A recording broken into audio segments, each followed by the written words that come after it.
السلام علیکم. وہی جدوں تھیٹر ان پاکستان.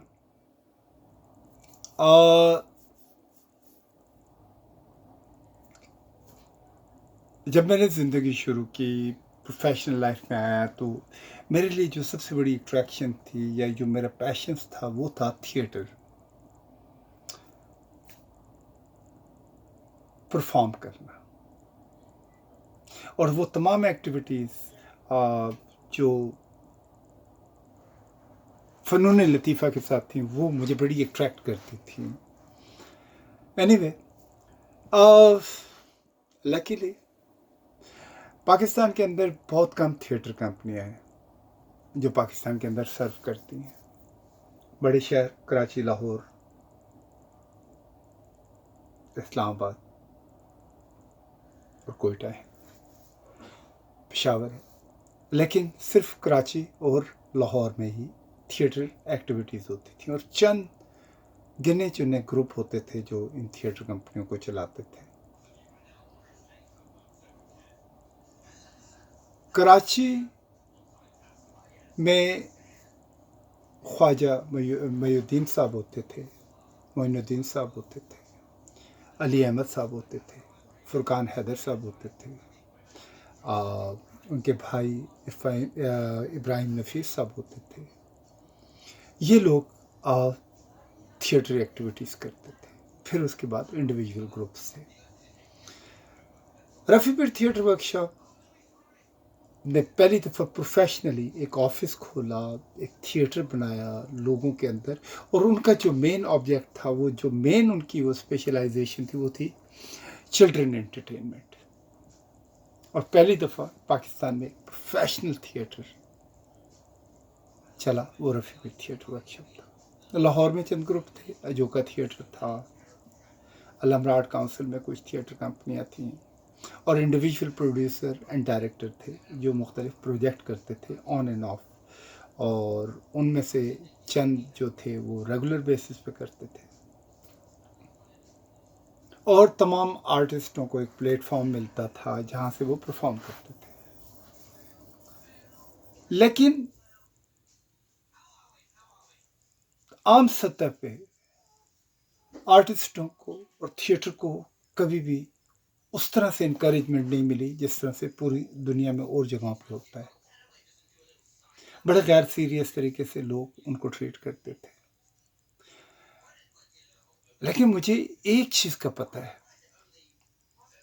بچپن کے ان پیارے پیارے دنوں میں جب میں نے ویژولی ایسی چیزیں دیکھی تھیں، وہ آج بھی میری ہارڈ ڈسک میں سیف ہیں. اور وہی مجھے بہت ساری انرجی دیتی ہیں. اسی طرح ہر بچہ اپنے بچپن میں جو چیزیں دیکھتا ہے وہ ہمیشہ اس کی زندگی میں اس کے ساتھ ہوتی ہیں. تھیٹر کی پریزنٹیشن، تھیٹر کے اندر جو بھی آپ پریزنٹیشن دیتے ہیں، جو بھی چیز دکھاتے ہیں، وہ ہمیشہ آپ کو یاد رہتی ہے، کیونکہ وہ ویژول ہوتی ہے، سامنے ہوتی ہے، اور وہ ہر چیز انسان آبزرو کر رہا ہوتا ہے. ریڈیو ٹیلی ویژن بھی اٹریکشن ہے، لیکن وہ ایک حد تک کیونکہ انسان دوسری چیزوں میں انوالو ہوتا ہے، اتنا فوکس نہیں ہوتا، اور کئی چیزیں جو ہوتی ہیں ٹائم کے ساتھ وہ منگل اراؤنڈ ہو جاتی ہیں اور وہ ذہنوں پہ اتنا زیادہ طاری نہیں ہوتی. پھر پائے کا تھیٹر،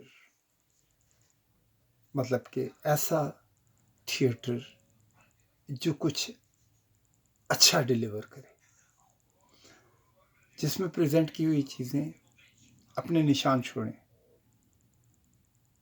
ہنسی مذاق از اے ویری گڈ تھنگ، لوگوں کو محظوظ کرانا بڑا اچھی چیز ہے، لیکن ایک حد میں رہ کے اس سے نیچے گرتے ہیں تو آپ بیسیکلی کیا کرتے ہیں، آپ ایک پوری قوم کو خراب کرتے ہیں. ہم لوگوں کو معاشرے سے اچھی چیزیں پک کرنی چاہیے اور انہیں کو دکھانا چاہیے. جو نیگیٹو چیزیں ہیں یا ایسی چیزیں ہیں جو ایک معیار سے نیچے جاتی ہیں، اس کو بالکل انکریج نہیں کرنا چاہیے. ہمارے اسکولوں کے اندر تھیٹرکل اینڈ ایکٹیویٹیز بہت کم ہے،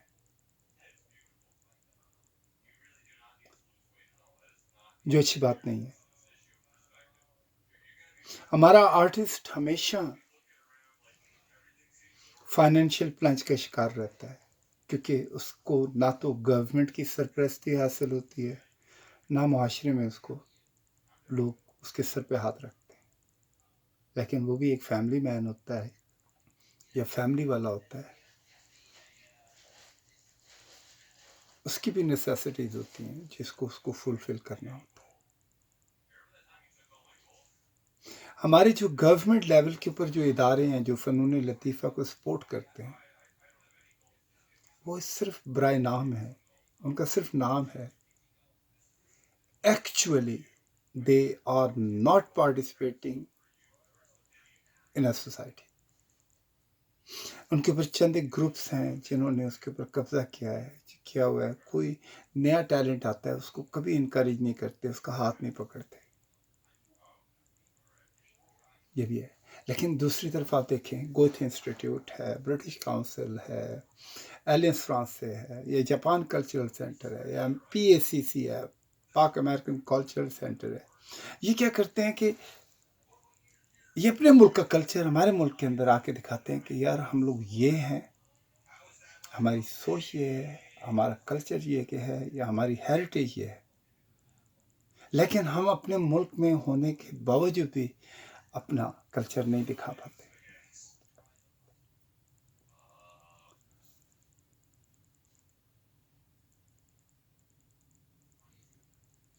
زندگی میں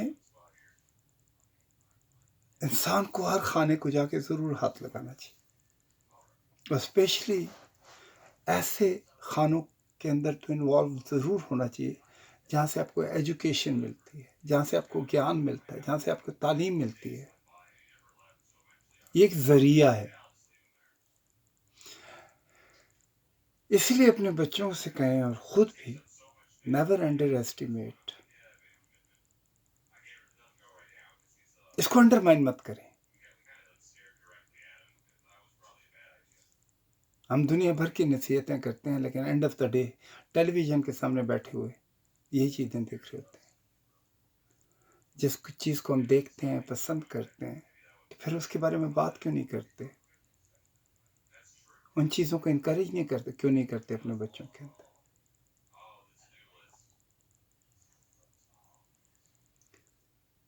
آئی تھنک سب سے بڑا سچ یہ ہوتا ہے کہ آپ ریالٹی کو قبول کریں اور اس کے اندر پازیٹیو چیزوں کو تلاش کریں.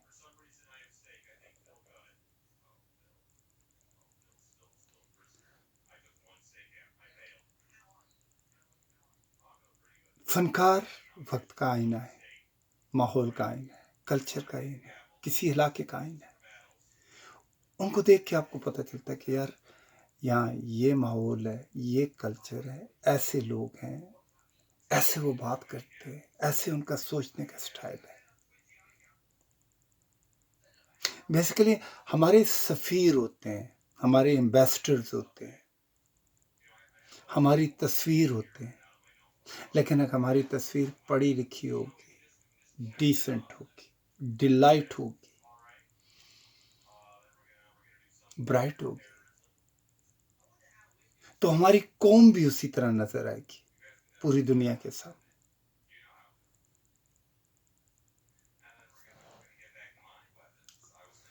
This what I think, and this what I believe. I think